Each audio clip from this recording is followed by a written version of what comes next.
छत्तीसगढ़ की राजधानी रायपुर से लेकर प्रदेश के हर हिस्से की जमीन की कीमतों में एक नई आग लग गई है। इसका सीधा असर प्रदेश के उन लोगों पर पड़ेगा जिन्होंने आने वाले दिनों में एक छोटा सा आशियाना बनाने का सपना संजो कर रखा था। पाई पाई जोड़कर जो लोग एक हिस्सा जुटाने में लगे थे, अब उन्हें उस एक हिस्से की अंतर की राशि जुटाने नए सिरे से प्रयास करना पड़ेगा। इतना ही नहीं, जमीन तो जैसे तैसे खरीद भी लिया तो रजिस्ट्री के लिए भी अतिरिक्त धन की व्यवस्था पसीना छुड़ाएगा। नमस्कार, CGNN लाइव देख रहे हैं आप सीमा के साथ। छत्तीसगढ़ में भाजपा सरकार ने बिजली के बिल के बाद अब एक और बड़ा झटका प्रदेश की जनता को दे दिया है। एक ऐसा झटका जिससे कोई एक वर्ग नहीं बल्कि प्रदेश का प्रत्येक वर्ग आहत होगा। भले ही इससे सरकार को बड़ा फायदा मिले, लेकिन राज्य में बड़ी तादाद में लोगों के सपनों पर पानी फिर जाएगा, क्योंकि सरकार के निर्देश पर जमीन खरीदी बिक्री की नई गाइडलाइन लागू कर दी गई है, जिसके बाद छत्तीसगढ़ में जमीनों की कीमत में आग लग गई है। क्या है नई गाइडलाइन?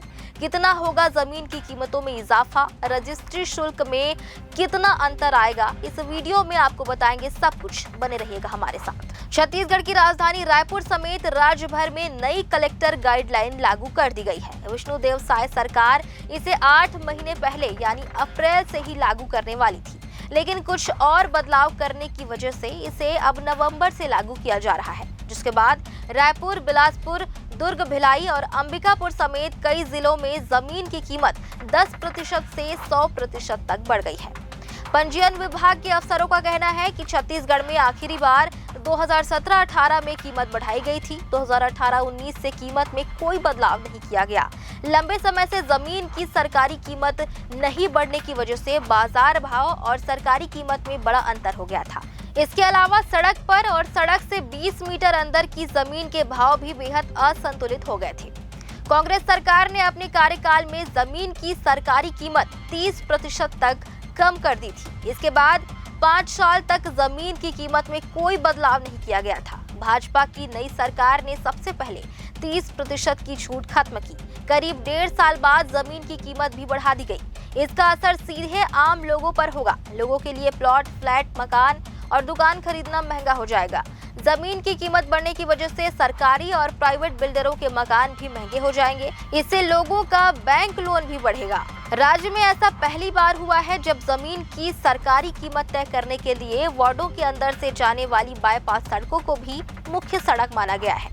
अफसरों का कहना है कि अभी तक सड़क के एक ओर कीमत ज्यादा रहती थी और दूसरी ओर कम रहती थी, लेकिन अभी नई गाइडलाइन ऐसे तय की गई है कि सभी जगहों पर कीमत एक समान होगी।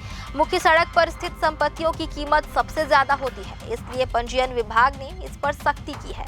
इसमें मुख्य बात यह है कि नई गाइडलाइन निगम चुनाव के लिए अभी वार्डों का जो परिसीमन हुआ है उसी के आधार पर ही किया गया है, यानी जो एरिया जिस वार्ड में शामिल किए गए हैं, नई गाइडलाइन में भी कीमत उसी के अनुसार ही बढ़ाई गई है।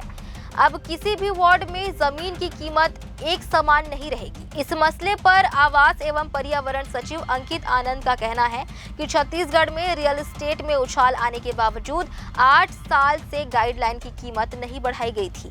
कीमत नहीं बढ़ने से किसानों को मुआवजे में भारी घाटा, भू अर्जन के लिए सरकार को बड़ी मशक्कत करनी पड़ रही थी।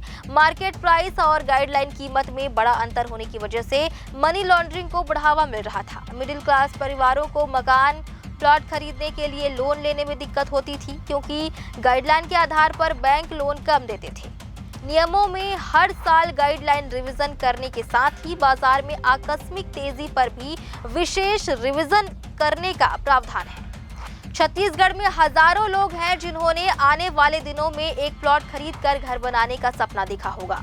कहीं पर सरकारी या निजी अपार्टमेंट पर फ्लैट खरीदने का ख्वाब देखा होगा। लोन के लिए अप्लाई भी कर दिया होगा, पर नई गाइडलाइन के साथ ही कई के अरमान टूट जाएंगे, तो कई लोगों को नए सिरे से फिर कोशिश करने की जरूरत पड़ेगी। इस विषय पर आपका क्या सोचना है, कमेंट पर बताइएगा। खबर को लाइक और शेयर करने के साथ ही चैनल को सब्सक्राइब करना मत भूलिएगा। नमस्कार।